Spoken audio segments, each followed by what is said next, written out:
Hello and good morning. I'm really excited for today's video because I'm going to be talking about my favorite books that I read in 2021. I love reading and I want this channel to really just show the things that I love and the things that I'm passionate about, and reading is definitely one of those things for myself as well as my daughter. So she will actually be joining me for the second portion of this video when I talk about my favorite kids books that we've been reading this year. So I'm really excited for that part as well. But as for my part, I have 5 books that I'm gonna just tell you about very briefly, and I'm gonna do them in reverse order. So my quote-unquote least favorite book first, and then my most favorite last, if that makes sense. I wanted to say this list is not supposed to be a judge of how well they're written or anything like that, just how much they impacted my life and how helpful they were to me, I guess. They're not all they're not self-help books, just I like to read things that are relevant to my life, and you'll kind of understand what I'm talking about as I get going. But I have a book on here by C.S. Lewis, who I absolutely love, and it's right in the middle. It's number 3. That doesn't mean that numbers 1 and 2 are better books. It's just that I enjoyed reading them for the time of life I was in. It's just purely my opinion which ones I enjoyed reading at that time. So without further ado, let's go ahead and get into this list. So number 5, I don't have any of these as a hard copy because all of my belongings are currently in storage as I'm living at my parents' house while we are just transitioning into a new home. Sorry, the angle was weird, so I had to fix it. But so number 5 is called Dumbing Us Down by John Taylor Gatto, and this book was actually recommended to me from someone on social media. So it's a nonfiction book, right? It's a man who was a teacher in kind of inner city New York somewhere, and had been teaching for a long time, was an amazing teacher, won all these awards. And my understanding is that at the award ceremonies he would give these acceptance speeches, and that is what the book was those speeches. At least that's my understanding. So it's kind of crazy because when he would get these awards for being an amazing educator and things like that, he would basically talk poorly of the public education system. Sorry, still drinking my morning coffee. He would just talk about things that people think I teach on a daily basis, and it was science, math, literature, whatever. And it was things I actually teach on a daily basis, and it's compliance without consideration, just doing things you're told without thinking for yourself. That he taught kids not to care because basically in a public school system, which I was public schooled, so I can relate to a lot of things that he was saying, but you're in one class and you're learning all this stuff, and it doesn't matter how invested you are, how interested you are, if your brain is still processing that. As soon as a bell goes off, you're supposed to shut it down and move on to the next thing and be fully enveloped in that until they tell you to stop caring, move on, and now you're enveloped in something else. So he just made a lot of really great points like that, and basically was just explaining why our public school system was broken.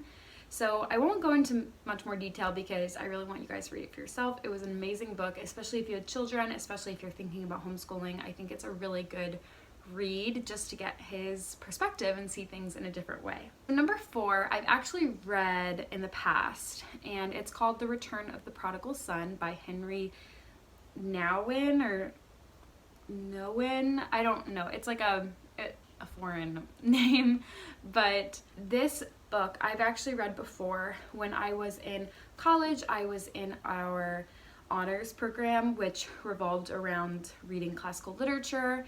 And so we read this as an assignment, and honestly, it changed my life when I read it. It really, really did.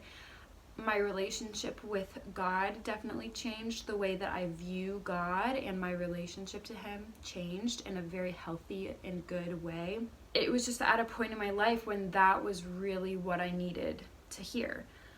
And I didn't get it right away.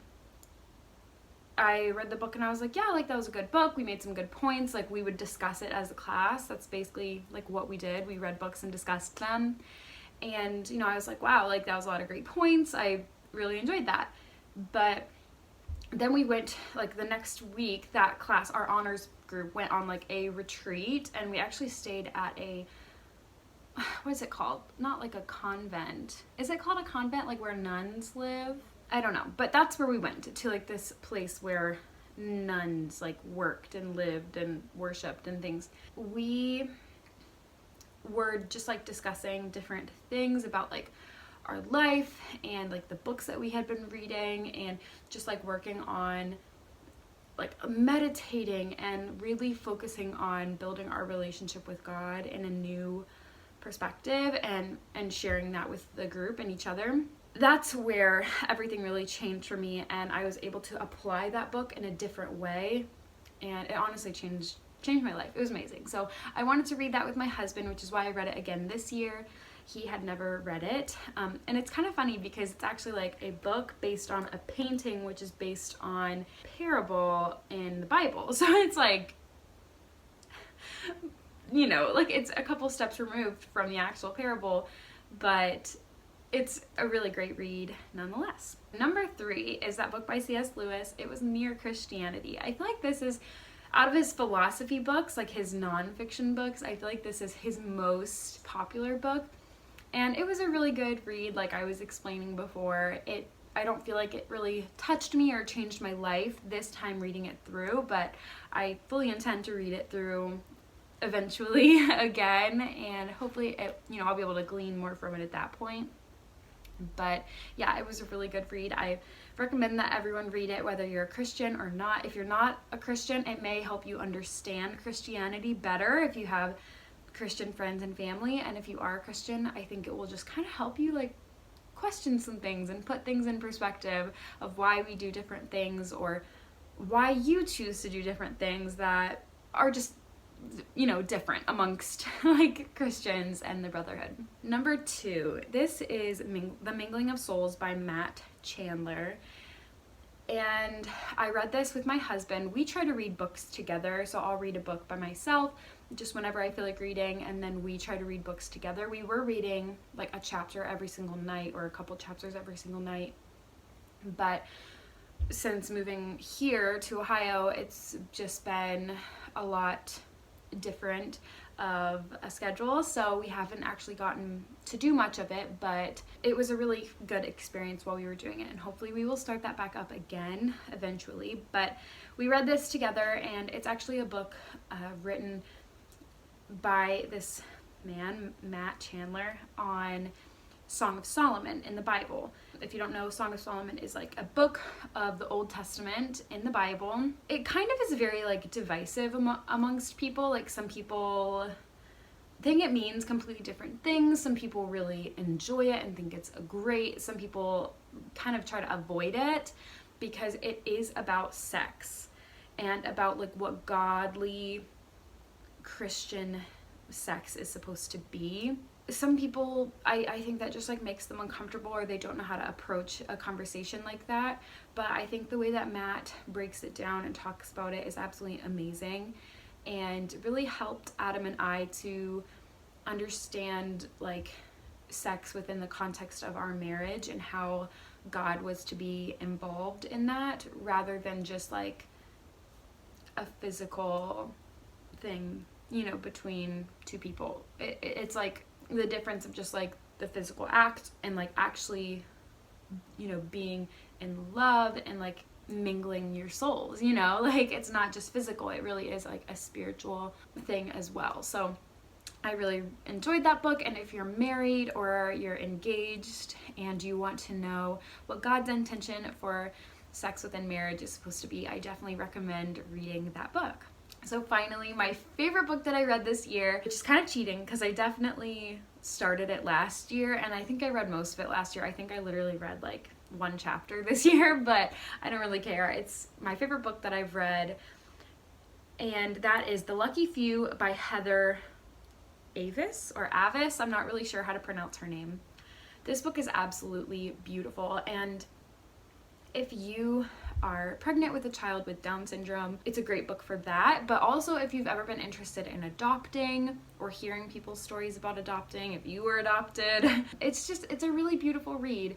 This woman and her husband like tried to conceive and never were able to, so they decided that they wanted to adopt, and they are Christians and they wanted to make sure that their adopting was like what God wanted in their lives, and so they were offered the opportunity to adopt a child with Down syndrome, and they, I think, really struggled with that decision, but in the end they decided to do it. And this is all kind of like within the first chapter. I'm not going to give too much away, but it's also just like her life story. If you look at her on Instagram, you'll like see the end result of what happened in this book, because it's all about like her kids and like when they were born and stuff. So it's just like, you know, it's not like a surprise ending. It's a nonfiction book, you know. So they do end up adopting and start learning like the blessings of having a child with Down syndrome.